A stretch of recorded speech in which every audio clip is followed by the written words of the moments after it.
Bonsoir tout le monde, j'espère que vous allez bien. Comme d'habitude, petit débrief de la semaine.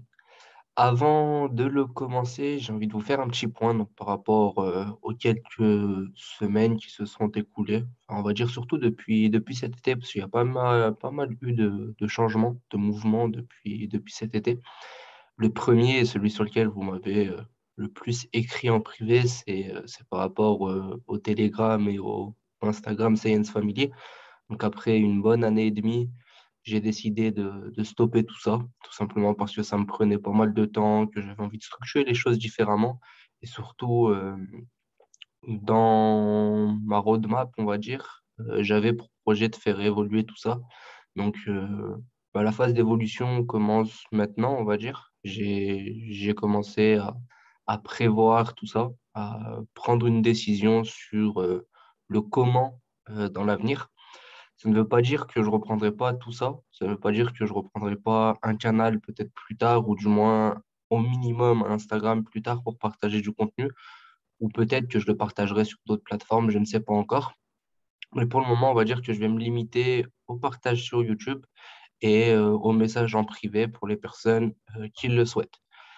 Pour les anciens étudiants, il n'y a aucun souci à continuer tous ensemble. Il y a déjà un groupe de prêt pour continuer les lives, continuer à échanger, pour continuer côté crypto-monnaie pour ceux qui le souhaitaient, mais surtout pour continuer ensemble tout ce qui était analyse journalière et avancer sur la stratégie d'un côté, mais surtout votre vision du trading de l'autre. Parce qu'encore une fois, la stratégie, c'est quelque chose de bien, c'est une bonne base au départ, mais beaucoup se sont rendus compte, comme je l'avais dit, hein, qu'en soi, le plus compliqué, c'est la psychologie, la gestion de son capital, surtout quand on commence avec un capital faible, donc la gestion des risques, et derrière, le réinvestissement. Parce que c'est bien beau de faire de belles sommes en trading à partir de 10 000 euros, que ce soit en mensuel ou sur un temps donné, même si vous mettez un trimestre à le faire, ben, ça reste des sommes qui restent cool pour de l'investissement. Mais si on ne sait pas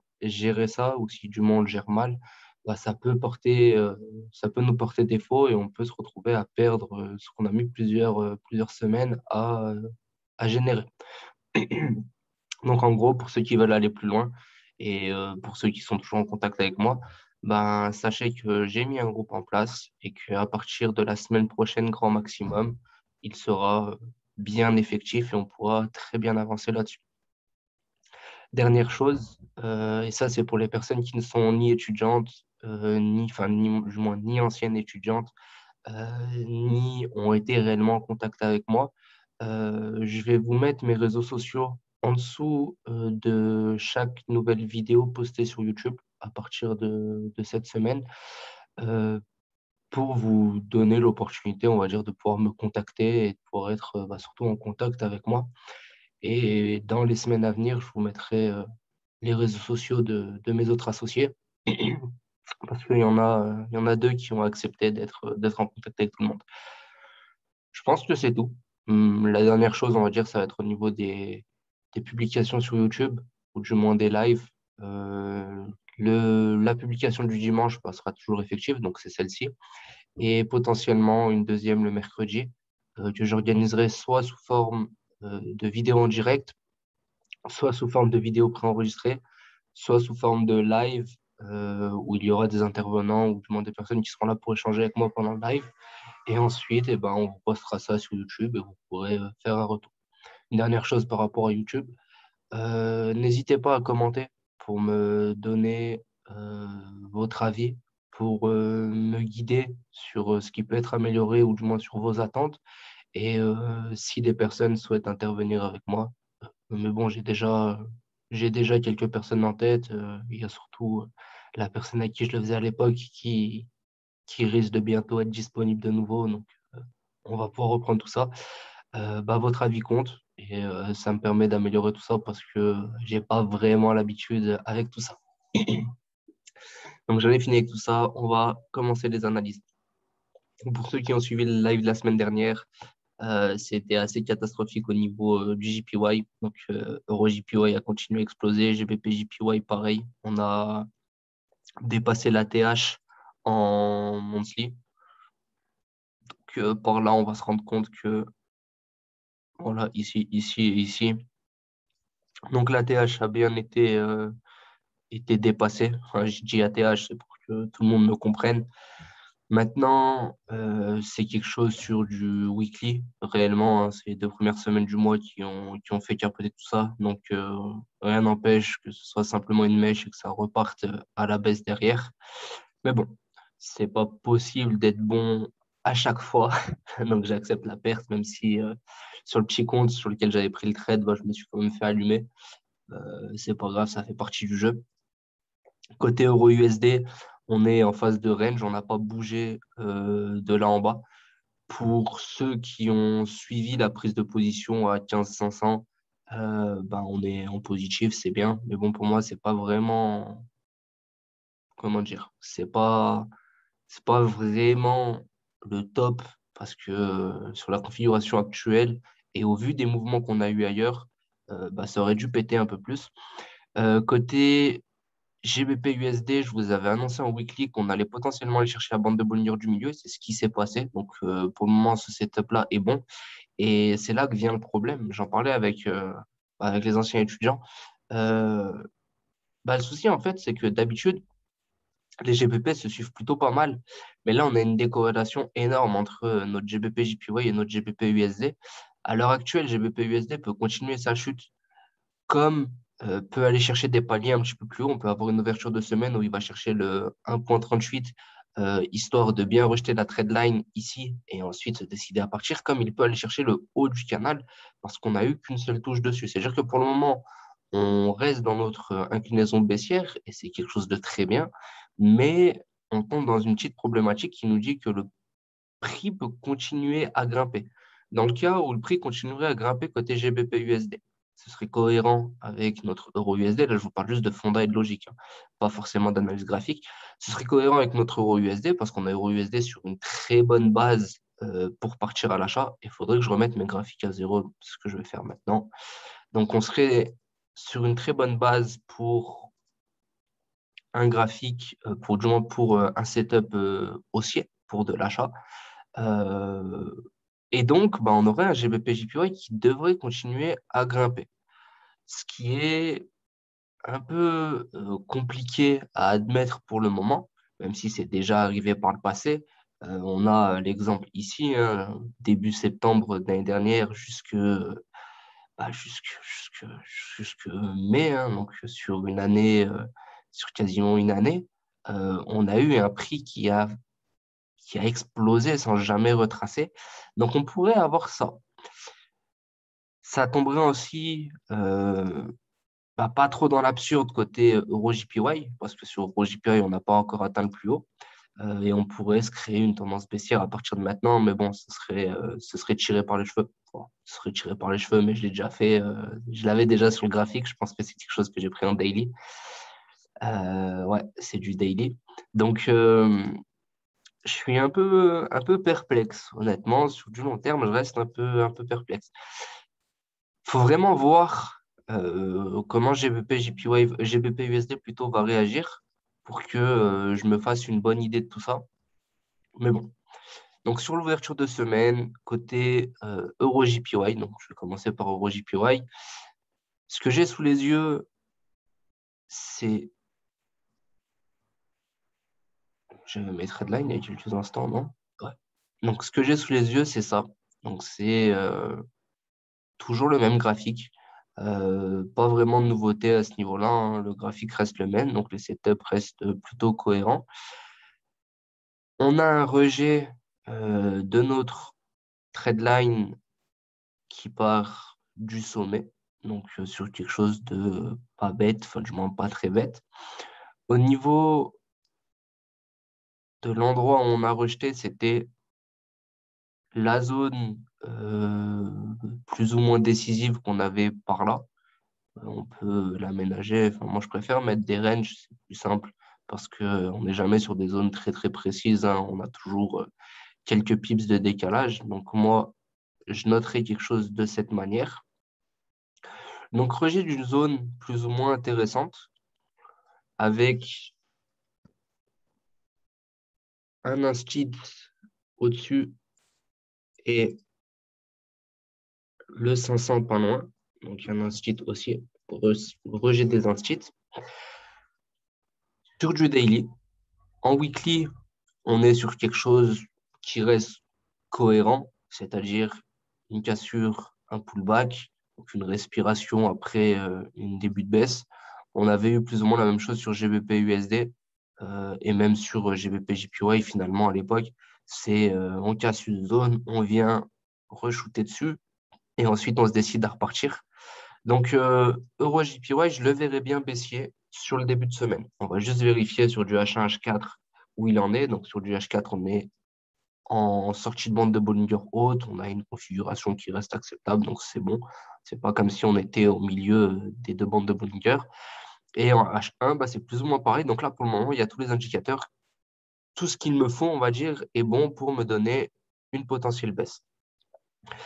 Côté euro-USD, on a plus ou moins la même chose qui se passe, dans le sens où je vous avais dit il y a quelques semaines que cette zone-là, donc les trois rectangles que j'ai là, mes trois potentiels ranges, si on peut appeler ça comme ça, qui était censé être décisif. Décisif dans le sens où, à partir du moment où on rejetait par le dessus, on partait dans une tendance bien haussière. À partir du moment où on cassait ces ranges-là, enfin, quand on était dedans, pas de trade. Quand on était en dessous, ben, on partait logiquement à la vente.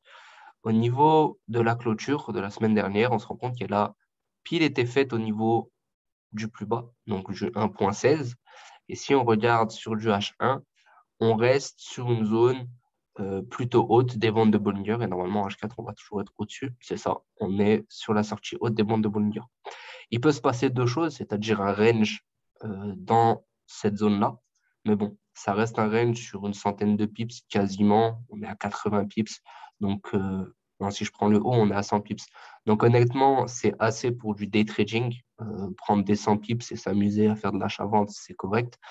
Mais ce qui m'intéresse, c'est d'avoir un sens qui reste cohérent avec ce que j'ai sur les autres graphiques. Donc, pour le moment, ça met de la cohérence. Ça ne veut pas dire que je vais chercher à vendre, ça veut juste dire que ça me réconforte dans mon idée de potentiellement vendre EuroJPY.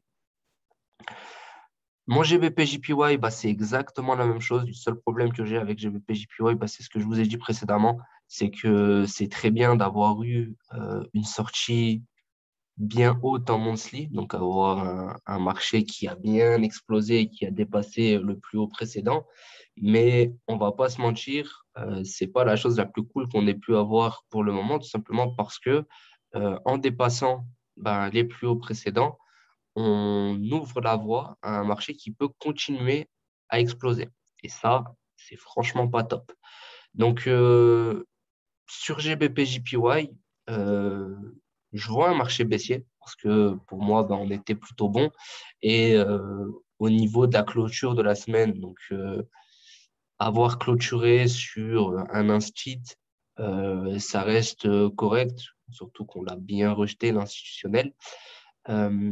J'ai une énorme variation entre les différents brokers et ça, c'est pas quelque chose qui me plaît. Donc, je vais rester juste sur celui-là parce qu'il correspond exactement à ce que j'ai ben, sur mon courtier à moi. Sur du monthly, on tombe au niveau du plus haut. Donc, on tombe sur cette zone-là, ici.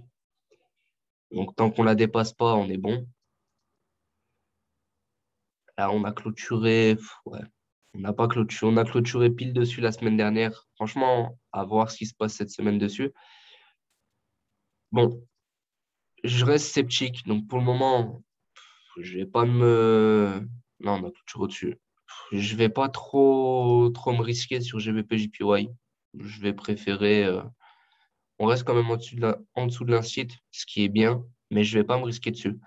Donc, si je dois donner un avis, bah, c'est de rester baissier, ou du moins d'avoir au moins un retracement, surtout sur du weekly, parce que c'était plutôt costaud. Mais il y a quand même une zone de flou. Donc, si je dois choisir entre EuroJPY et GBP-JPY, bah, je prendrai EuroJPY parce qu'honnêtement, la configuration est beaucoup plus propre. Et côté GBP-USD, comme je vous l'ai dit, hein, normalement, je le voyais vendre à partir du moment où on tapait la bande de Bollinger du milieu, on l'a rejeté. Est-ce que je vais tricher la trade line histoire de voir où est-ce qu'on en est par rapport au passé sur du daily. Donc, on a quelques touches qui restent acceptables, même si c'est pas non plus le feu. On en a d'autres sur la mèche. Donc, et en plus, la mèche tombe pile au niveau de ce plus haut-là qui avait été bien rejeté. Celle-là, je l'aime bien. Donc, on a rejeté la trade line. On reste dans notre inclinaison baissière. Il faut juste voir maintenant sur du H1, H4 ce que ça donne.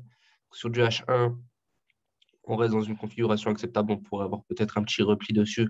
Mais bon, dans les grandes lignes, on resterait baissier et un SL ne serait pas très loin, donc ça va. Et sur du H4, bah, c'est plus ou moins pareil.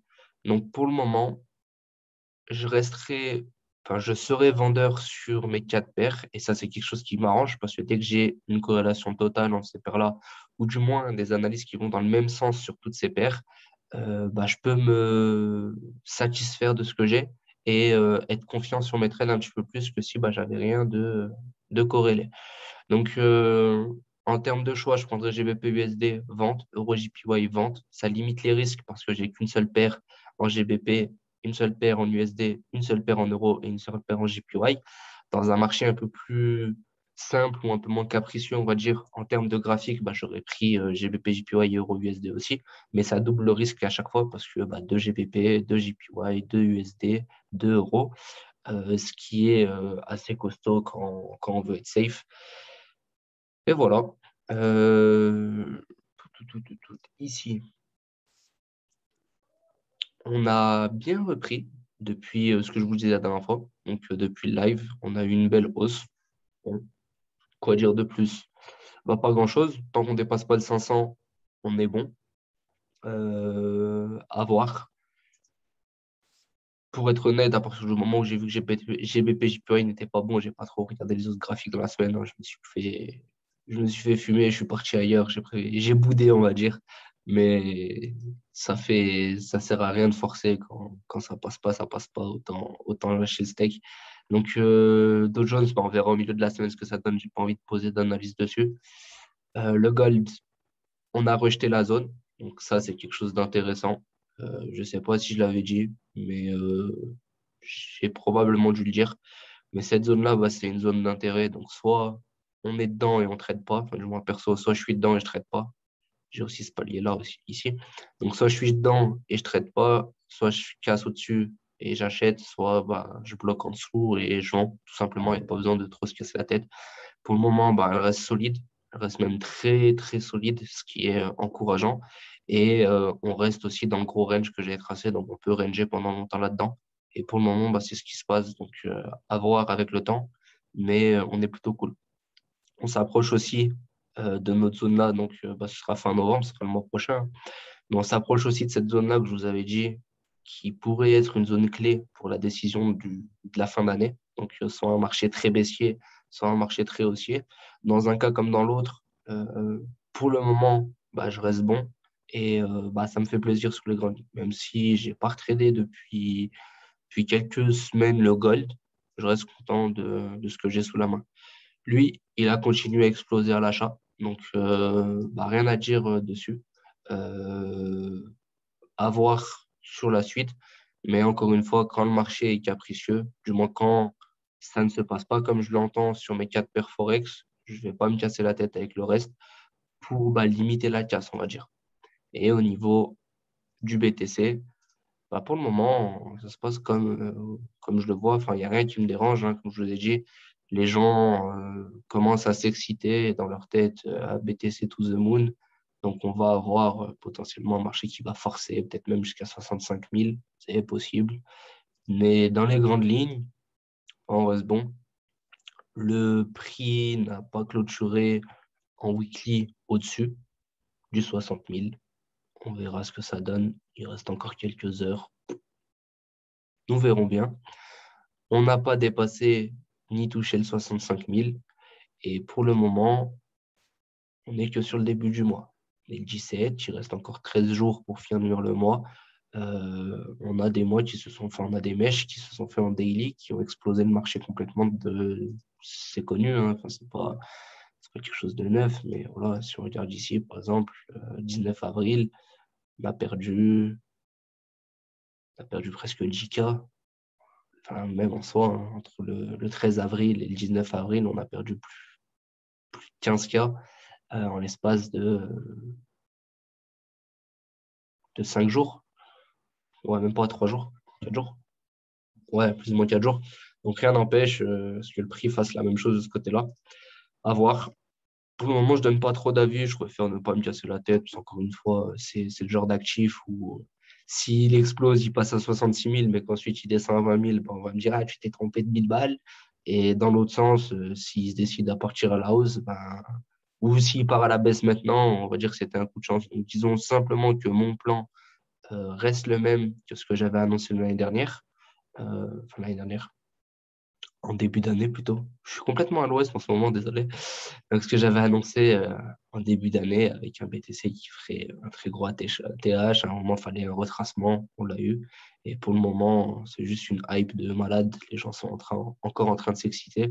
Mais tous ceux qui ont acheté bah là, à partir de 45-50 000 vont se mordre les doigts s'ils ne prennent pas leurs bénéfices. Je pense avoir fait le tour. S'il y a des questions, bah, je vous laisse m'écrire en privé. Ce sera un live un peu plus long que d'habitude, mais bon, j'ai pris du temps au départ. Si vous avez des avis à donner, n'hésitez pas à les faire. Je vais vous poser mes réseaux sociaux. Je vais vous poser surtout mon Telegram, parce que c'est là-bas que je suis le plus actif. Donc, écrivez-moi sur Telegram si vous avez des questions, si vous avez envie d'échanger. N'hésitez vraiment pas. Dans la mesure du possible, j'essaye de répondre à tout le monde. Et pour les anciens étudiants, encore une fois, n'hésitez pas à m'écrire, enfin même écrivez-moi ou écrivez même aux personnes avec qui vous êtes formés, euh, tout simplement parce que il y a pas mal de choses à faire, vous êtes plus ou moins tous éparpillés dans votre coin, j'ai de temps en temps des nouvelles de certains d'entre vous, j'essaye d'en prendre un maximum, mais bon, j'ai j'ai pas toujours la tête à fond là-dedans. Donc c'est dommage de rester dans vos coins, surtout qu'on a de belles choses à faire tous ensemble. Et moi, encore une fois, pour les personnes qui veulent échanger, n'hésitez pas. On verra, euh, on verra d'ici décembre comment ça se passe, ce qu'on reprend pas. Et... Mais en tout cas, avec ceux qui sont déjà là, on risque de bien s'amuser. Bonne fin de week-end à tous. On se donne rendez-vous mercredi normalement pour la prochaine vidéo. Et j'espère que vous avez passé tous une bonne semaine côté trading. Salut tout le monde.